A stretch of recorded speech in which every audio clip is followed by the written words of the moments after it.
I just, now that my two favorite doctors are on the floor, I would like to refer and of both of them about a statement that the president just gave.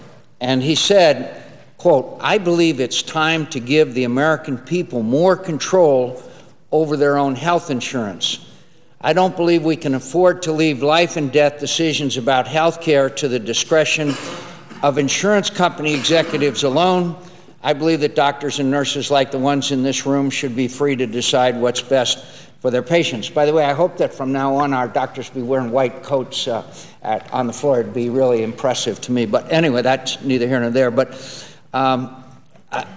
isn't it true that on page 982 that is created a new board of federal bureaucrats, the Independent Payment Advisory Board it's called, required to make binding recommendations to reduce the cost of the Medicare program? How does that work if the president's saying give the American people more control and there's an Independent Payment Advisory Board that's making binding recommendations? I'd ask my doctor friends. There's three very worrisome provisions in this bill.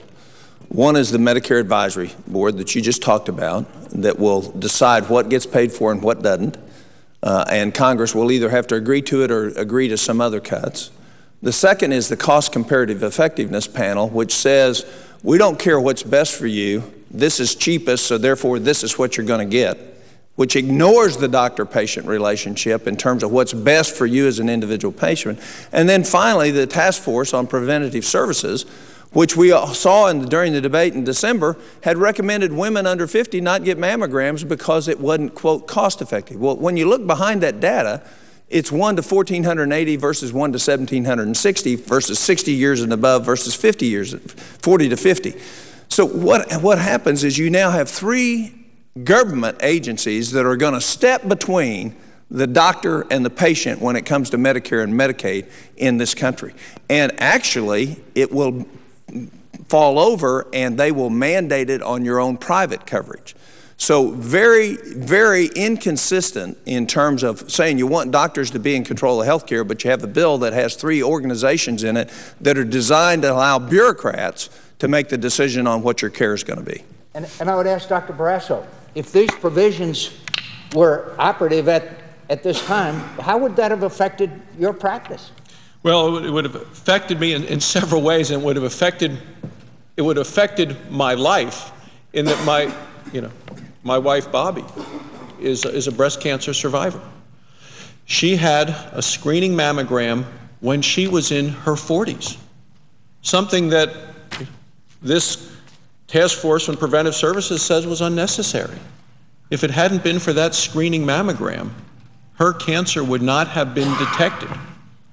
And by having a screening mammogram, which the American Cancer Society and others recommend for women in this country, by her following the guidelines of the Cancer Society as opposed to this new government-mandated guidelines, her cancer was detected. She's had 3 operations, several bouts of chemotherapy, and is alive today, a breast cancer survivor 6 years later, because she did what scientists, what those who know what's best for patients recommended, as opposed to what a government panel might have recommended, trying to focus on their cost effectiveness. A patient comes to you with a certain orthopedic requirement that requires a certain level of treatment.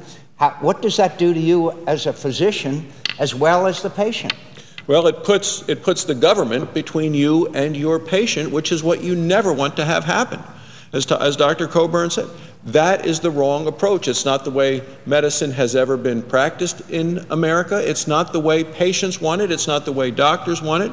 We don't want bureaucrats, whether government or insurance company bureaucrats, between doctors and patient. But as we saw at the healthcare summit on Thursday of last week, the president kept talking about covering people, health coverage, but he wants to put 15 million more people on Medicaid, a program where we know half of the doctors don't see them because the government pays so little, a program where the Mayo Clinic, which the president has held up as a model for health care in America, Mayo Clinics, we can't continue to see Medicaid patients from a number of states because we lose too much money. And now they've said the same with Medicare. So when they're talking about $500 billion of cuts to Medicare, the Mayo Clinic January 1st said, we can't handle additional Medicare patients because last year we lost, they said, $800 million by taking care of Medicare patients because the government pays so little. So that and on the issue of becoming between the doctor and the patient, this legislation, the 2,733 pages, has 159 new boards, bureaucracies, and programs created. 159. And when the president says that you will be able to choose your health care, how in the world does that in any way comport with the fact that it requires every American to buy health insurance, whether they want to or not, which to me raises a fundamental question, a constitutional question. Where in the Constitution does it say that we require every American to have a health insurance policy? And finally, I would ask my friend, there were a lot of impressive statements made, I thought, during the Blair House meeting. And I thought, frankly, Dr. Barrasso gave one of the most impressive ones that I've heard. And the perspective from practicing physicians is something that has all too often been absent from this debate. But I'd also ask my friend, I know he paid attention when Congressman Paul Ryan gave his statement as far as the budgetary implications and the cost to Americans. It's been reprinted in the Wall Street Journal this morning.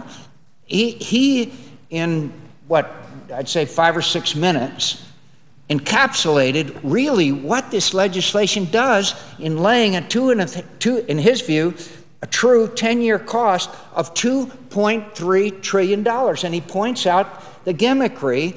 And one of them, of course, the elephant in the room, is that you have 10 years of tax increases for half a trillion dollars and 10 years of cuts and $500 billion to pay for 6 years of spending. Now, where in the world would you have a program that you pay for 10 years in taxes and cuts and benefits and have 6 years of benefits? So the true cost over 10 years without the budget gimmickry is $2.3 trillion. And things like $72 billion in claims and money from the Class Act, the list goes on. And what I would ask Dr. Barrasso, that we all trust the Congressional Budget Office. There's no doubt that these people, we all trust them and their estimates. But their estimates are only as good as what they are given as far as what the proposal is.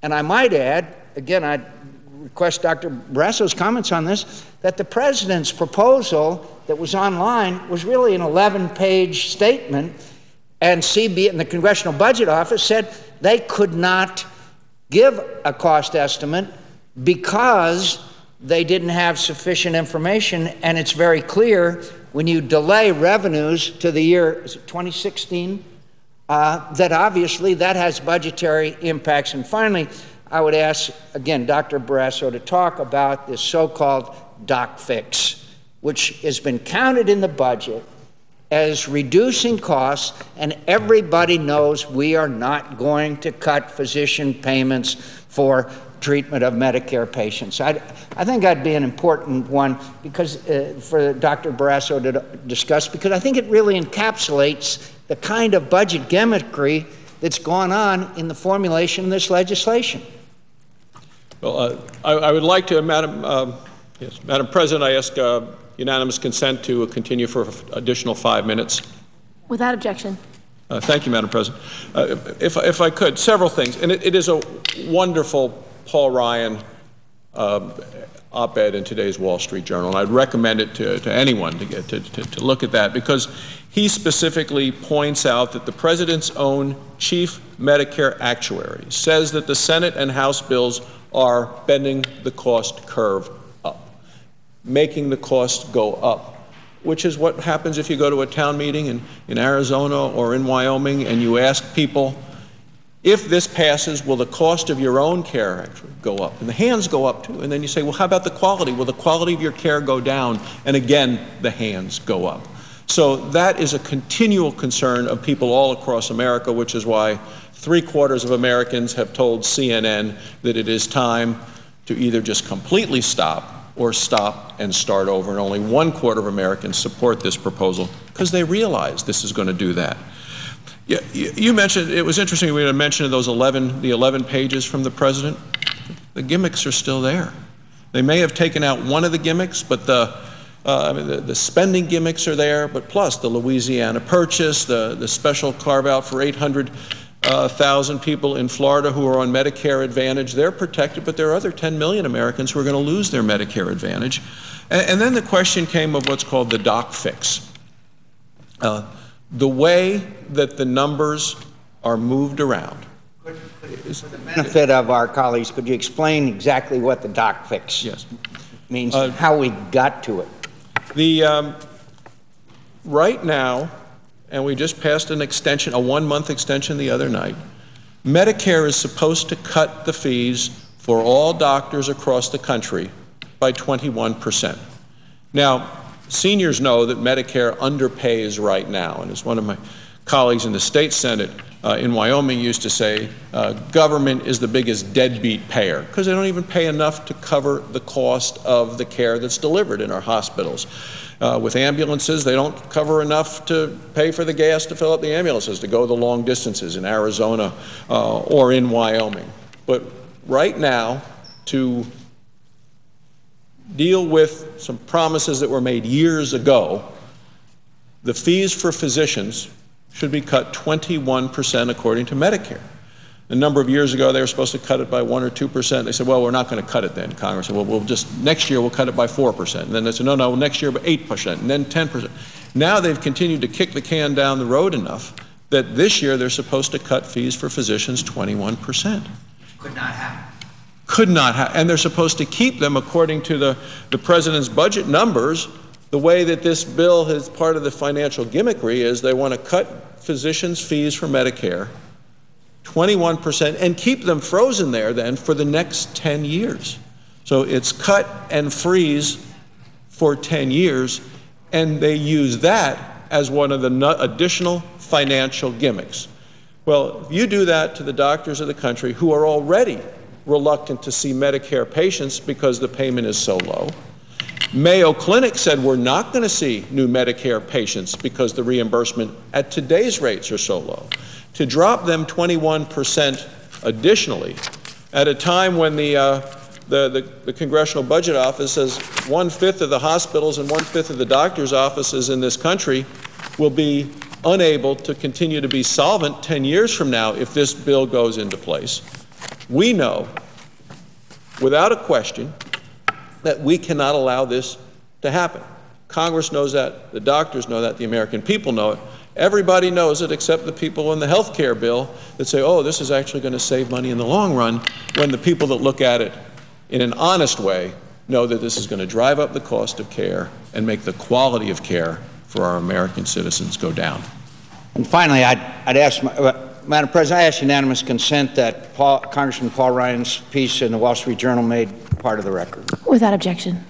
And finally, it is incredibly cynical to tell the American people that the cost of this reform is going to be $371 billion, I believe, less than we all know it actually will be. And if those cuts were ever enacted, what's the prospect of any of the overwhelming majority of doctors just saying, I'm not going to treat Medicare patients?